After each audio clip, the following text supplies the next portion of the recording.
Satukan langkah menyongsong masa depan, berbekal niat dan kebersamaan, to happy world.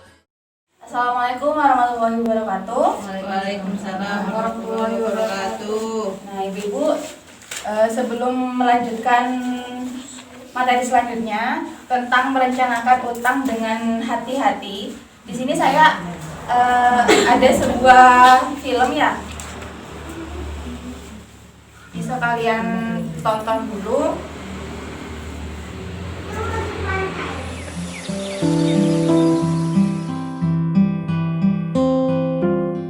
Untung saja kita punya kartu Jamkesmas ya nak. Jadi biaya rumah sakit bisa gratis.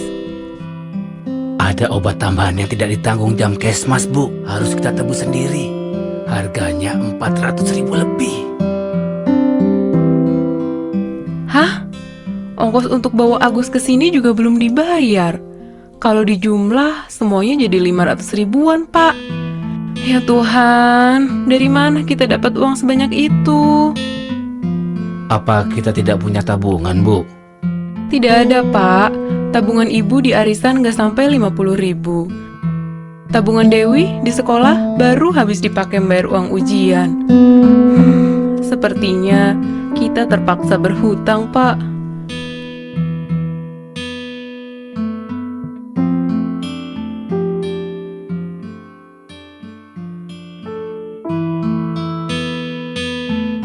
Ibu menyesal pinjam uang ke Bu Raiba.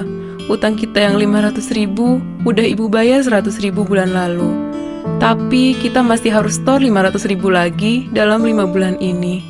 Padahal waktu menyerahkan uangnya, Bu Raiba sudah langsung memotong 50 ribu.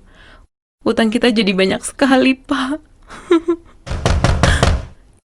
Itu pasti Pak Ceti, Pak. Dia pasti mau nagih utang juga. Berapa utang kita ke Pak Ceti? Cuma 100 ribu, Pak, untuk bayar cicilan utang ke Bu Raiba. Tapi harus lunas dalam 7 minggu. Dan ibu harus store 20 ribu setiap minggunya. Ibu belum bayar minggu lalu. Sekarang Pak Ceti udah datang lagi. Bu Lili, mana uangnya? 40.000. Nah, Ibu-ibu, dari video yang sudah disaksikan barusan, pesan apa sih yang bisa didapat? Kalau utang harus pinter-pinter, buat apa gitu. Gimana Bu Lime? Coba suaranya agak diperjelas sedikit ya, agak kenceng ya, biar yang lain juga dengar. Kalau mau berhutang harus memilih yang bunganya paling kecil, Bu. Ya, selain itu, Harus merencanakan berhutang itu akan dipergunakan untuk apa. ya ada yang lain? Harus sesuai kemampuan, Bu. Nah, benar. Jadi pesan dari video yang sudah ibu-ibu saksikan barusan yaitu jika tidak rutin menabung dan tidak mengendalikan pengeluaran, maka kita akan lebih sering berhutang. Nah, hutang yang tidak dikelola dengan cermat bisa membawa masalah besar, ya. Sebelum kita lanjut ke flip chart tentang sebelum meminjam, gimana kalau kita ice breaking dulu ya? Biar ibu di sini nggak pada ngantuk. Ya, Bu. Biar yang tadinya lapar, biar nggak lapar dulu, laparnya nanti aja. Iya, Bu. Nah, ibu-ibu ikuti saya ya. Kalau saya bilang pagi, tepuk tangannya 1 kali. Boleh dicoba? Pagi. Kalau saya bilang siang, tepuk tangannya 2 kali. Iya, Bu. Siang. Kalau saya bilang sore, tepuk tangannya 3 kali. Sore. Kalau saya bilang malam, tepuk tangannya setengah. Kenapa setengah? Karena orang lain pada tidur, nggak boleh rame-rame. Malam. Setengah gimana, Bu? Kalau setengah tuh gini. Oh. Jangan sampai ketepuk gitu ya. Oke, Setengah Bu. tuh gini. Malam. Nah, sudah ya, paham ya? Iya, udah paham, Bu. Saya mulai. Pagi. Pagi. Pagi. Siang. Sore. Sore. Siang. Malam. Nah, selesai. Coba Bu sekali lagi ya. Siang. Sore. Malam. Nah, udah konsen. Gimana kalau kita lanjutkan lagi ya, karena sudah melek kayaknya matanya. Di sini ada flip chart tentang sebelum meminjam. Apa sih yang perlu kita pikirkan sebelum meminjam? Di sini ada 5 poin ya. Yang pertama, untuk apakah kita meminjam? Ada yang tahu? Coba boleh. Untuk apa, Bu? Kebutuhan. Kebutuhan, iya benar. Karena sebaiknya hanya untuk memenuhi kebutuhan, bukan keinginan, atau untuk kegiatan yang produktif saja. Tambah usaha, Bu. Benar. Nah, selanjutnya, apakah ada cara lain yang bisa dilakukan sebelum berhutang? Coba Bu Lili.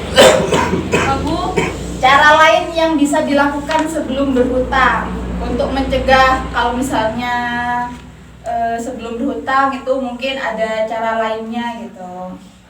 Pinjam ke saudara, Bu. Pinjam ke saudara, selain Pakai itu tabungan, Bu. pakai tabungan Jual, jika ada ya jual Bu. cincin, Bu. Bisa cincin jual kawin. aset. Masnya tak jual, Bu.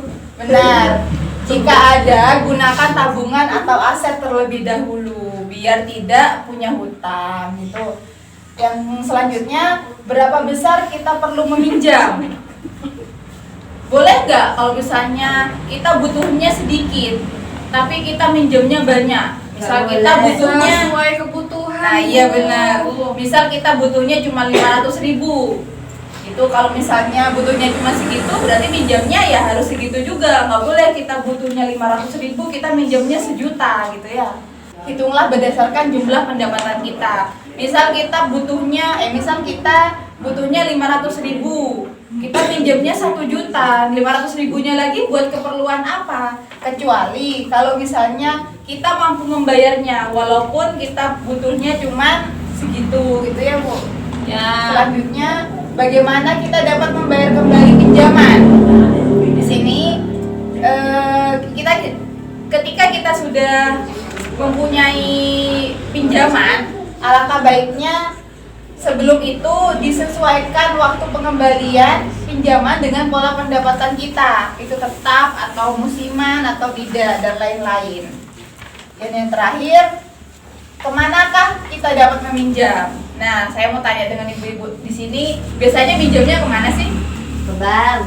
Ke bank. Selain itu, Arisan, Bu Bu. Haji. arisan. Ada yang pinjam ke rentenir enggak?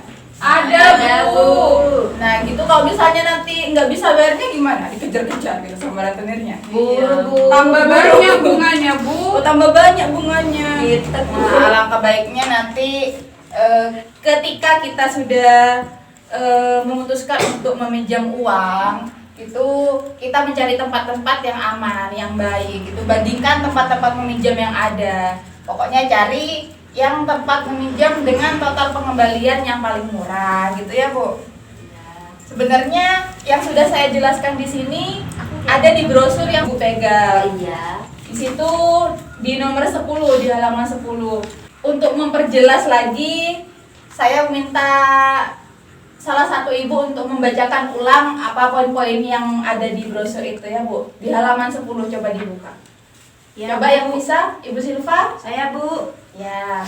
Jadi pertimbangan sebelum berutang itu pertama, pinjam hanya untuk kebutuhan, Bu, bukan keinginan. Ya. Yang kedua, gunakan tabungan atau aset terlebih dahulu. Iya benar. Kalau ada. Terus Terus yang ketiga, pinjam sesuai kemampuan untuk membayar. Kemudian yang keempat, pilih tempat meminjam dengan total pengembalian terkecil. yang terakhir, Yang terakhir, pilih waktu pengembalian sesuai pola pendapatan, Bu. nah benar. Selanjutnya, ini buku pintarnya dibawa semua ya? Lupa, gak dibawa. Saya ngeliat, Pak. Gak di beban kasur, Bu. Kok udah dibawa Bu, itu harusnya dibawa setiap pertemuan buku pintarnya ya, supaya kita belajarnya, medianya itu ada sendiri-sendiri pegangnya gitu ya Bu.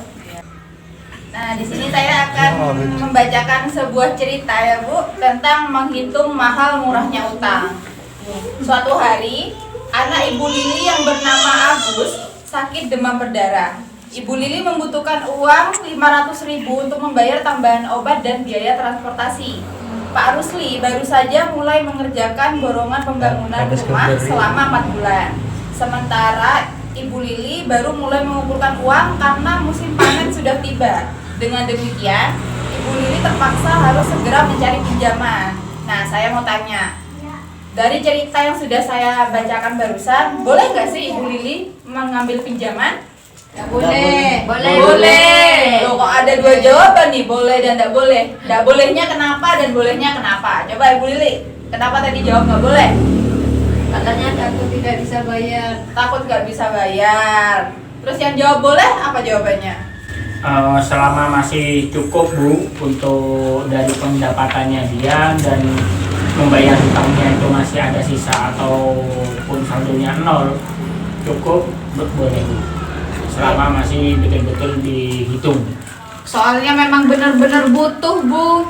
Iya benar. Karena di sini Ibu Lili itu membutuhkan uang untuk membayar anaknya yang sakit. Jadi meminjam uang di sini, berhutang di sini itu untuk memenuhi kebutuhan, gitu ya Bu ya.